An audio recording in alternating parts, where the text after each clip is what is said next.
করবে, কখনো ভাতিজিকে টান মারবে, কখনো ভাবির ঘরে ঢুকবে, কখনো শালিকেরে টানবে। ওর নিজস্ব কোনো হুঁশ দিমাগ থাকবে না।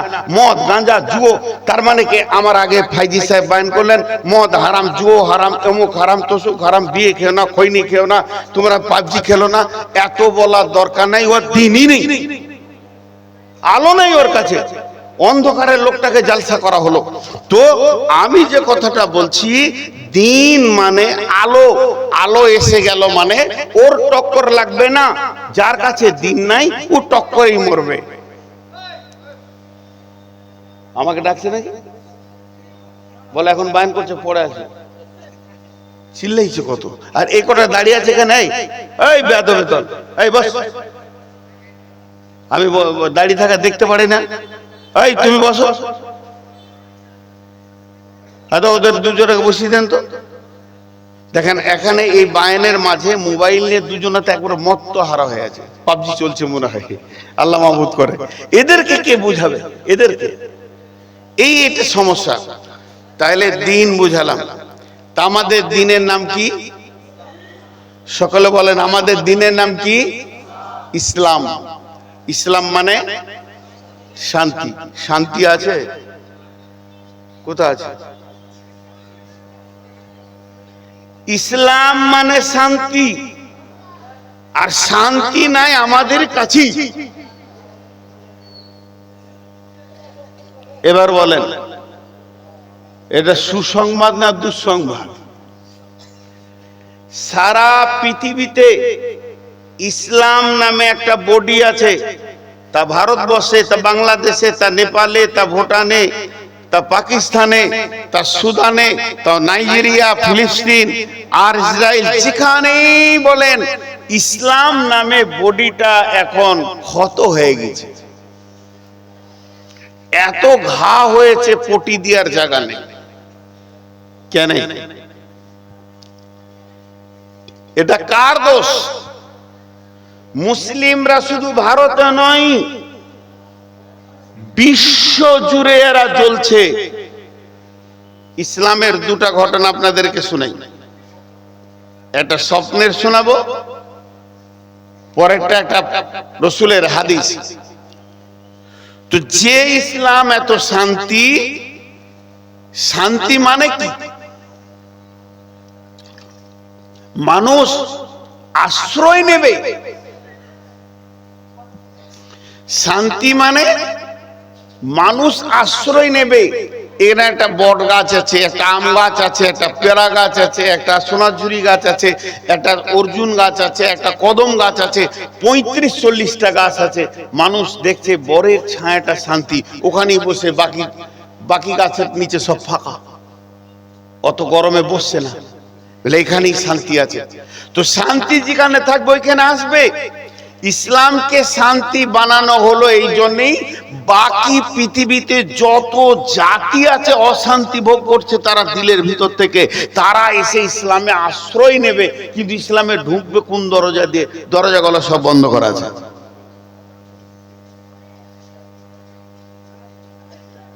5-7টা মিনিট আপনাদের কাছে আমি সময় নেব, বেশি আপনাদেরকে বিরক্ত করব না। বিশ্বনবী ফজরের সালাতে নামাজ পড়ে প্রায় দিন পূব মুখে বসতেন, মুক্তাদিদের দিকে মুখ করে বসে বলতেন, তোমরা কি কোনো কেউ স্বপ্ন দেখেছো? তাহলে আমাকে বলো, আমি স্বপ্নের মানেগুলো তোমাদেরকে বুঝিয়ে দেব। তোমার স্বপ্ন তোমাকে কি বলতে চাইছে? ঠিক নবীজি যদি কোনোদিন নিজে দেখতেন তো বলতেন, আবার সাহাবীরা যদি স্বপ্ন দেখতেন সালাম ফেরার পর রসুলকে বলতেন, ইয়া রাসূলুল্লাহ এই স্বপ্ন আমি দেখেছি। হঠাৎ একদিন একজন সাহাবী উঠে দাঁড়ালেন, উঠে দাঁড়ানোর পর বললেন, ইয়া রাসূলুল্লাহ আজকে আমি স্বপ্ন দেখেছি। সাহাবীরা যত সব কাতারে ছিল ভেঙে এসে রসুলকে ঘিরে বসলেন, আর হযরতে আবু বকর কাতার থেকে বের হয়ে রসুলের পাশে বসলেন। এবার এই মুখে দুইজন বাকি সব এই মুখে। ওই লোকটি দাঁড়িয়ে বলছেন, ও দয়ার নবী গো, আমি রাত্রিতে স্বপ্নের ভিতরে দেখলাম যে আমার মাথার উপরে একটা কালো জমাট মেঘ, এত ঘন মেঘ মনে হচ্ছে এক্ষুনি মুষলধারা বৃষ্টি হবে। বিশ্বনবী ও আখিরি নবী, তো বৃষ্টি শুরু হয়ে গেল। আমি বলতে ভাবছিলাম সেই বৃষ্টিটা শুরু হয়ে গেল, নবীজি গো ওইটা বৃষ্টি কিসের? দুধের নয়, পানির নয়, ওই বৃষ্টিটা শরাবের নয়। বৃষ্টি যে শুরু হলো তাতে পানি পড়ে না, মধু বর্ষণ হচ্ছে। আর এত মধু বর্ষণ হচ্ছে, জিন আর ইনসান দল বেঁধে এসে সেই মধু পান করছে। এইভাবে হাতে ধরছে, কেউ পেট ভরে খেলো, কেউ পেট ভরে একবারে আসুদা হয়ে খেয়েছে, কেউ এক দু ঘুঁট খেয়েছে, কেউ সামান্য চিকে দেখেছে, কেউ একটু জিভে নিল, কেউ আবার ও মধু পান করলো না। হে দয়ার নবী, তারপরে দেখছি যে ওই বৃষ্টির ভিতরে একটা লম্বা রশি ঝুলছে। ওই রশি ধরে একজন উপরে চলে গেল, দ্বিতীয় জন চলে গেল, তৃতীয় জন যেতে গেল, রশিটা ছেড়ে দিল। রশিটা যেই ছিঁড়ে গেল, লোকটা বড় মজবুত ছিল, ওই রশিটা তাড়াতাড়ি গিড়া দিয়ে চলে গেল। আমার ঘুম ভেঙে গেল। এটা স্বপ্ন, এটা স্বপ্ন, বাস্তব নয়। বিশ্ব নবী এবার ওর ব্যাখ্যা করবে তোমার স্বপ্নে কি হয়েছে। তো হযরত আবু বকর রসুলের পাশে বসে আছে, তা একবার যে স্বপ্ন দেখেছে ওর মুখের দিকে তাকাচ্ছে, আর একবার রসুলকে দেখছে, খালি এরকম করছে। আল্লাহ নবী বলছেন, আবু বকর তোমার কি হলো? বলে, ইয়া রাসূলুল্লাহ, আপনি যদি পারমিশন দেন এর স্বপ্নের মানেটা আমি করব, আমি বুঝতে পারছি। আপনি তো আছেন, ভুল হলে বলবেন, পারমিশন দেন। আল্লাহ নবী বলেন, আবু বকর চলো তুমি বলো। আবু বকর তুমি বলো। এবার আবু বকর বলতে লাগলেন, ভাই ভাই রে, তুমি প্রথমে দেখেছো কালো মেঘ, ওটা মেঘ নয়, ওটা কোনো মেঘ নয়, বাদল নয়, ওটা হচ্ছে ইসলামের সুশীতল ছায়া। বিশ্বনবী ইসলাম নামে যে ইজিমটা এনেছেন, মতবাদ এনেছেন, রুলস এনেছেন, প্রসিডিওর এনেছেন, এর ভিতরে এত ছায়া আছে যে মানুষ আসুদা হয়ে যাবে। সেই বৃষ্টি, সেই মেঘের ভিতরে তুমি যে বৃষ্টি দেখেছো, ওটা বৃষ্টি নয়, ওটা মধু পড়ছে, মানে কোরআন নাজিল হচ্ছে। ইসলামে কোরআন নাজিল শুরু হয়ে গেল।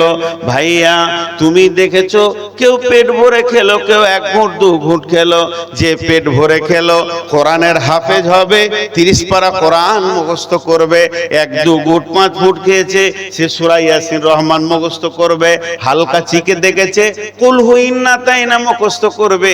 পৃথিবীর বুকে যে লোকটা ওই মধুটা খায়নি স্বপ্নে, তাকে আল্লাহ পৃথিবীতে কোরআনের জ্ঞান দেবে না, সে কোরআন শিখতে পারবে না। এরপরে তুমি দেখেছো ওই কোরআনের ভিতরে একটা রশি ঝুলছে। বলে না, ওটা রশি নয়, আপনাদের ডালকোলার ভিতর দিয়ে রায়গঞ্জ পর্যন্ত একটা হাই রোড চলে গেছে, কলকাতা পর্যন্ত। আমার বাড়ির পাশে কলকাতা থেকে দিল্লি একটা হাই রোড ধরছে। ভারতবর্ষে কয়েকটা হাই রোড আছে। যদি কারো জ্ঞানচোখ থাকে, কোরআনের ভিতরে একটা বিশ্ব রোড আছে, এত বড় হাই রোড কোথাও নাই। সেটা হলো সাবিল সিরাতি মুস্তাকিম। ওই রাস্তাটা, এটা গেছে শিলিগুড়ি, এটা গেছে কলকাতা, এটা গেছে পাটনা, এটা গেছে দিল্লি, এটা গেছে বোম্বাই। আর ওই হাই রোডটা সোজা জান্নাতে চলে গেছে। ওই রোডে যে উঠে যেতে পারবে, ওই রোডে যে উঠে যেতে পারবে, সে জান্নাতে চলে যাবে। প্রথমে একটা লোক ওই ধরে চলে গেল, মানে বিশ্বনবী চলে গেলেন। তারপরে আমি আবু বকর চলে গেলাম। এরপরে হযরত উমর ওই রাস্তায় যে ছিলেন, ওকে কতল করা হবে, শহীদ করা হবে। এই জন্য দড়িটা ছিঁড়া দেখেছো, ও বড় মজবুত লোক, গিড়া দিয়ে চলে গেল। 3 জনকে ওই রাস্তায় যেতে দেখেছো। এরপর তোমার ঘুম ভেঙে গেল। তুমি যদি আরো ঘুমাতে, আরো অনেক জনকে ওই রাস্তায় দেখতে পেতে। এর নাম ইসলাম। ইসলাম কাকে বলে? এই যে 3 জন দাঁড়িয়ে আছে, ওখানে 5 জন দাঁড়িয়ে আছে, এর নাম ইসলাম। খালি দেখেন ইসলাম। বস তোরা, যেখানে মাস্তানি করে এলে এখানে বস, এদিকে বসো, বেশি পাই তারা লোক ভাও, বস বস বেয়াদব। ইসলাম, ইসলাম শান্তি দেয়। আজকে আমার বয়স চলছে 53+। এখান থেকে 20 বছর যদি মাইনাস করেন কত হবে? 33+। তখন থেকে বক্তা। আর ছেলে মানুষ বয়সে মানুষের একটু মাথা গরম হয়, এখন সেটা নাই। আবার এখন অনেক ঠান্ডা, তারপরও রাগ আছে মাঝে মাঝে। তো বলবো না কোথা আমি জালসা করছি, গ্রামের নাম আর বক্তার নাম বলবো না, তবে বীরভূম জেলায় একটা জালসা করছি। আমার আগে যে বক্তা আছে এমন লেকচার এমনি করে মারছে, মানে গোটা দুনিয়াকেও ইসলাম এনে দেবে আর কি। আর মাশাআল্লাহ 3 দিন আগে দাড়ি কেটেছে, এইটুকুটুকু আছে। তা আমি বললাম ভাই, ভারতবর্ষে ইসলাম আসুক আর আমার রাজ্যে ইসলাম আসুক, আমার জেলাতে আসুক, অত চিন্তা করতে হবে না। 3.5 হাত বডিতে ইসলাম আসুক। ইন্নাল্লাহা লা ইউগাইয়িরু বিকাওমিন হাত্তা ইউগাইয়িরু মা বিআনফুসিহিম। ঠিক বললাম? যতক্ষণ পর্যন্ত নিজেকে চেঞ্জ না করব, অতক্ষণ গোটা কম চেঞ্জ হওয়া মুশকিল আছে। আমার গোটা বডিটা তো আমার আয়ত্তে, আমার দাড়িতে ইসলাম নাই। একটা মজার ঘটনা আপনাদেরকে শোনাই। 24 পরগনা ওখানে খালি আছে। খালি বুঝেন তো? এক এক এলাকায় এক একটা নাম। ধামাখালি, তুষখালি, সোনাখালি, বগখালি, গোড়া এলাকা আছে। আর ওখানে জালসা, বিরাট জালসা, 8টা 10টা বক্তা, শ্রোতা থাকবে 3টে। কেউ খেতে গেল, আবার কেউ এলো। আপনি বায়ন করতে করতে দেখবেন ওরা খেতে যাবে, আসবে, এই আনন্দ। কিন্তু ব্রেলি এলাকা, পাক্কা ব্রেলি এলাকা। আমি 2বার জালসায় গিয়ে আর যাইনি। তো এখন ওরা ফোন করে, বলে আমি ভাই আইলাদিস মানুষ, আমি আর পারবো না তোমাদের সাথে। ওরা মঞ্চে কোয়ালি পর্যন্ত করে। এই যেমন কাটিহারে বিহারিরা আছে, একটা বক্তা নামবে আর একটা শায়েরে বেমিসাল তুলবে, এবারে চিল্লিয়ে একটা গজল বলে নিলে তারপর আবার একটা বক্তা দিবে। ওরা ভালো বুঝে করে, আমি এটা খারাপ বলছি না, কিন্তু ওখানে ওরা কাওয়ালি বলছে। বক্তার নাম বলবো না, আগে বলেছি। ওনাকে চেয়ারে বসিয়ে দিয়ে কাওয়ালি চলছে। কাওয়ালিতে কি কি থাকবে? ডুগি তাবলা থাকবে, হারমোনিয়াম থাকবে, চলছে।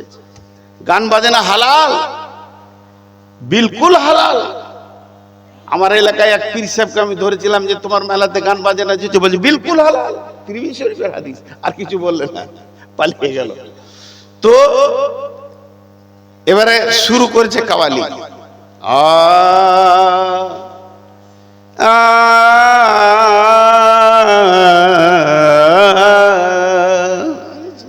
চলছে।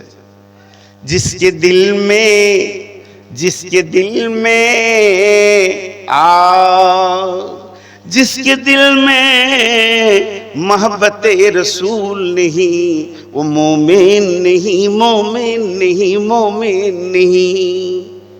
কথাটা খুব সত্য, কথাটা খুব ভালো। ঢোল তাবলা দিয়ে বলেছে, সে কি করেছে আল্লাহ জানে। কিন্তু ওর দাবিটা কি? যার দিলে রসুলের মহব্বত নাই, ও মুমিন নাই। কিন্তু সকালে উঠে আজকে জালসাই দাওয়াত পেয়েছে, এর জন্য গোসল করে সাবান দিয়ে পরিষ্কার পরিচ্ছন্ন হয়ে এসেছে। আমার জামাতে 2 জায়গায় ময়লা পাবেন, কিন্তু ওর জামাতে পাবে না, যে কোয়ালিওয়ালা। সেই সাথে দাড়ি পরিষ্কার চেয়েছে এসে, তেল এখানটা চকচক চকচক করছে, গালটা খালি ইলেকট্রিক আলোতে। এবার যে বক্তা আছে, ওর আর কোল যেতে সহ্য হচ্ছে না, ও আর সহ্য করতে পারছে না। ওর কোয়ালি হলো, সভাপতি বলছে আপনাদের অমুক বক্তা এবার বায়ান করবে। তা বক্তারা যখন উঠবে তখন প্রথমে বলবে আলহামদুলিল্লাহি নাহমাদুহু ওয়া নাস্তাইনু। ওটা বাদ দিয়ে বক্তা শুরু করেছে শ্রোতা বলছে ইও কোয়ালি বলবে নাকি রে, ইও কি কোয়ালি ধরবে? বক্তা এবার শুরু করেছে, আমার বর্ধমানের বক্তা। जिसके दिल में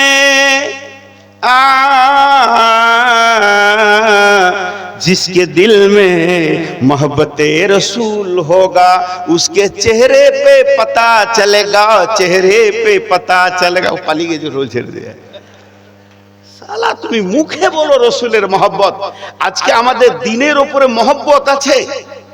এই জন্য আমার এই বক্তব্যের টোটাল বিষয়টা আমি নিজে একটা নাম দিয়েছি, ইস ঘর মে আগ লাগি হ্যায় ঘর হি কি চিরাগ সে। ইস ঘর মে আগ লাগি হ্যায় ঘর হি কি চিরাগ সে। আমি ওই জন্য আজকে পুরো তাজকিয়া নাফসের উপরে কথা বলবো। আগে নিজের আত্মা শুদ্ধি করেন, তারপরে লোকের ভুল ধরবেন। জি, একটা বিচার চাইবো আপনাদের কাছে, অনেক ক্যাসেটে শুনে থাকবেন এই বিচারটা। বন্ধুরা আমার, আল্লাহ তাবারাক ওয়া তাআলা বলছেন